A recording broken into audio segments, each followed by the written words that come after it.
জয়পুরহাটে একটি যাত্রীবাহী বাস নিয়ন্ত্রণ হারিয়ে খাদে পড়ে শিশুসহ ৮ জনের মৃত্যু হয়েছে। আহত হয়েছেন অন্তত ৩১ জন। বগুড়া থেকে জয়পুরহাটগামী একটি যাত্রীবাহী বাস বানিয়াপাড়া নামক জায়গায় পৌঁছলে নিয়ন্ত্রণ হারিয়ে খাদে পড়ে যায়। আহতদের উদ্ধার করে জয়পুরহাট আধুনিক হাসপাতাল ও বগুড়া শহীদ জিয়াউর রহমান মেডিকেল কলেজ হাসপাতালে ভর্তি করা হয়েছে। শুক্রবার দুপুরে বগুড়া থেকে জয়পুরহাটের উদ্দেশ্যে রওনা দেয় এমপি পরিবহনের একটি বাস।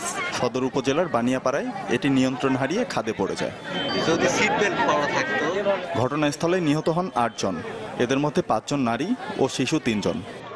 নমাজের রুখতে বলে এটা গাড়িটা অ্যাক্সিডেন্ট হচ্ছে। আমরা তো শুনেতে আসলে দেখো ইনকা আমি অনেকক্ষণ আইছি, প্রায় ১.৫ ঘন্টার উপর হলো। আসে দেখে ওলা টানে টানে বার করতেছে।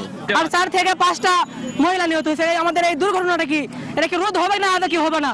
কলিগ বগুড়া থেকে বাসে আসতে সে বানিয়াপাড়ায় আসে দুর্ঘটনা, তাকে এখন নিয়ে যাওয়া হচ্ছে বগুড়াতে। খবর পেয়ে ফায়ার সার্ভিস, পুলিশ ও স্থানীয়রা আহত ২৯ জনকে উদ্ধার করে জয়পুরহাট আধুনিক হাসপাতালে ভর্তি করে। গুরুতর ২ জনকে পাঠানো হয় বগুড়া শহীদ জিয়াউর রহমান মেডিকেলে।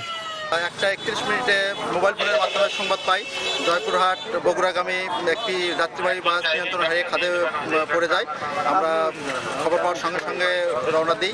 বাসের যাত্রীর মধ্যে ৮ জন শিশুসহ মোট ৮ জন ঘটনাস্থলে মৃত্যুবরণ করে, বাকিদেরকে আহতদের উদ্ধার করে ২০ জনকে হাসপাতালে প্রেরণ করা হয়েছে।